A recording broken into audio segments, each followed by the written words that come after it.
Welcome back to the Deep Dive. We are so glad you're here with us. It's great to be here. Today, we are heading straight into the eye of the storm. Actually, make that two storms. That's right. One is happening inside a palace, locked inside a man's head. The other is out on the open water in the pitch black with waves crashing over the bow. And both are incredibly dangerous. I mean, if you really think about it, that internal storm can destroy you just as thoroughly as the physical one. Absolutely.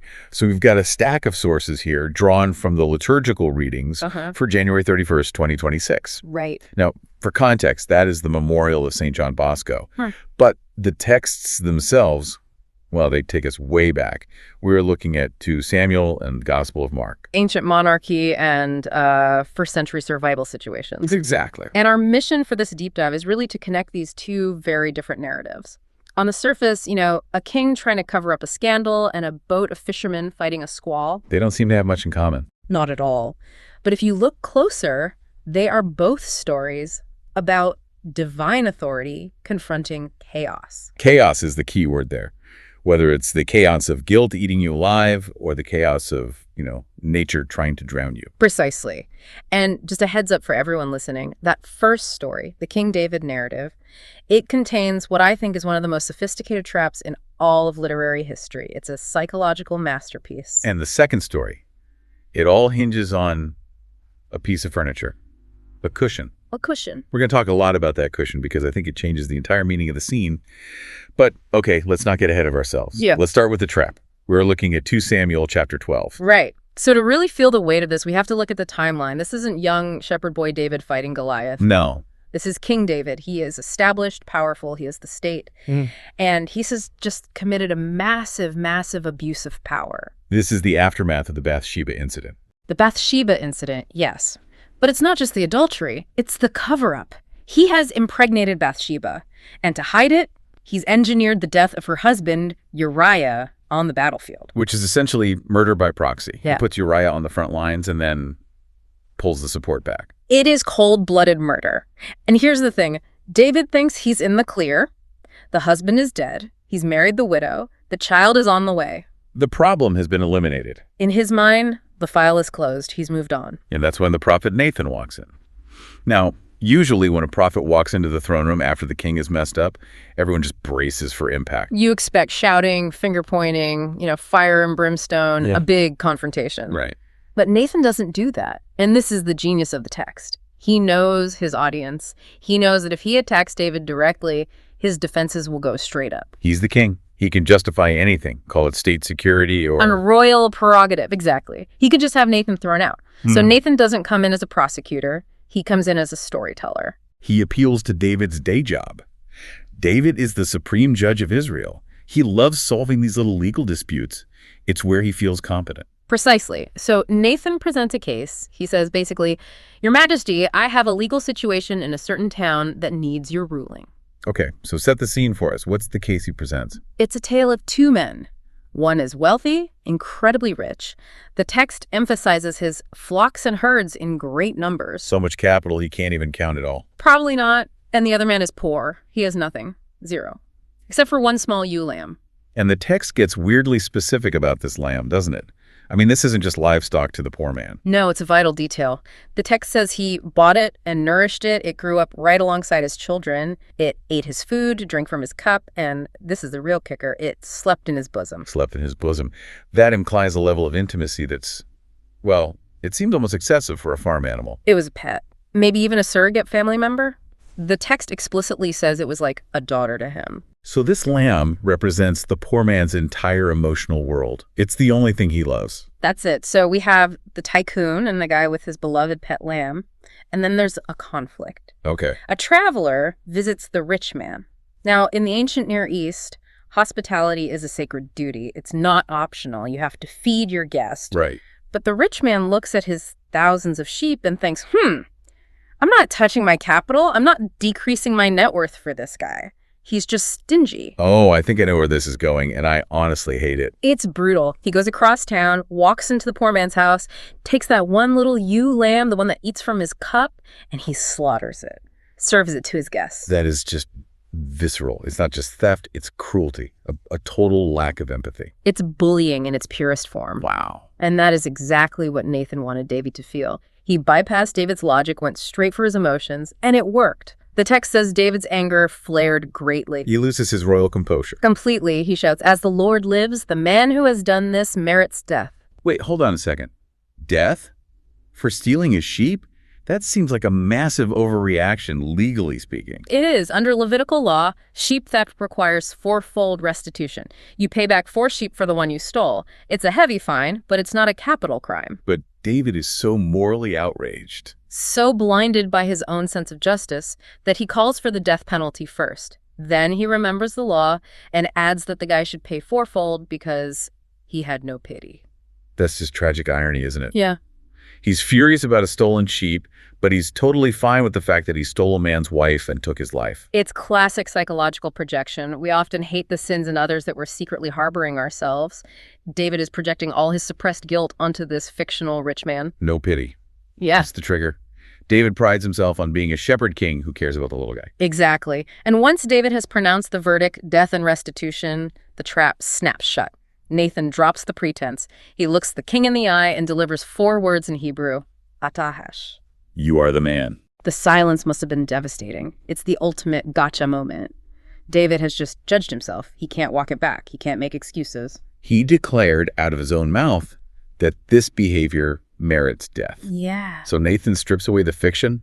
He lays out the reality. And the consequences he lists are brutal. It's not just say you're sorry, move on. No, not at all. The consequences fit the crime perfectly. Nathan says, "The sword shall never depart from your house." David used the sword of the Ammonites to kill Uriah. Now, violence will plague his own family forever, a curse of internal conflict. And then there's that specific detail about the sun looking down. Right. God says, "You did this in secret. You tried to hide it in the dark. So I will take your wives and give them to your neighbor in the sight of the sun." It's the complete inversion of his cover-up. Total public exposure. Which is terrifying for a king. It's the total loss of control over his reputation, his family, his legacy. Everything he tried to protect is going to be paraded in the street. And this is the pivot point. A lesser king, maybe an arrogant one like Saul, might have killed the prophet right then and there, or denied it. But David does something that actually explains why he's considered a man after God's own heart, despite all his crimes. He crumbles. He just collapses. He simply says, "I have sinned against the Lord. No, but, no, however, no, it was complicated because." Just total, complete admission. And we see the fallout of that internal collapse in the other source we have, Psalm 51. The outline lists this as the responsorial psalm. But in this context, it's not just a generic prayer. No, this is David's internal monologue while he's on the floor in sackcloth. It is. And if you look at the language in Psalm 51, you see what he's really worried about. He isn't praying, "God save my reputation." He's not praying, "Keep me on the throne." He says, "Create a clean heart in me." That is a very specific theological request. In Hebrew, the word used for create there is bara. Bara. It's a rare verb. In the Bible, only God is the subject of bara. It's the same word used in Genesis 1:1. In the beginning, God created. So he's not asking for a repair job. He's not asking for renovation. Exactly. He realizes the problem isn't just what he did, it's who he is. He talks about blood guilt. He knows he is stained. He needs a factory reset. He needs God to create a new heart out of nothing because the old one is wrecked beyond repair. So we have a king who thought he was in control, controlling the cover-up, the kingdom, suddenly realizing he has no control over his own darkness. None. He has to surrender to a higher authority just to get clean. That's the internal storm, the storm of guilt and realization. Now let's pivot to the external storm. We're moving to Mark chapter 4. Okay, this is a famous scene, Jesus and the disciples on the boat. But I want to dig into the geography here because the text mentions a violent squall, and I feel like we just gloss over that as bad weather. Right. To understand the panic, you have to understand the Sea of Galilee. It's geographically unique. It's basically a bowl surrounded by hills, and it sits about 680 feet below sea level. It's a basin. A deep basin.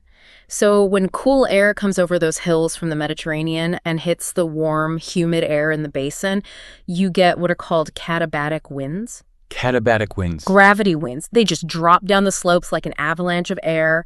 These storms aren't like slow-building weather fronts where you see dark clouds for hours. They're explosive. Absolutely. You can go from glass calm to life-threatening waves in 15 minutes. So when the text says the waves were breaking over the boat and it was filling up, this isn't an exaggeration. And these disciples, some of them are professional fishermen. They grew up on this lake. Right. If they are panicking, it's not because they're being dramatic. It's because they are actually going to die. They are bailing water. The wind is screaming. It's just chaos. Absolute chaos. And amidst all this adrenaline and terror, the camera pans to the stern of the boat. And there is Jesus. And here's that detail I promised. He's asleep. But not just asleep on the deck planks.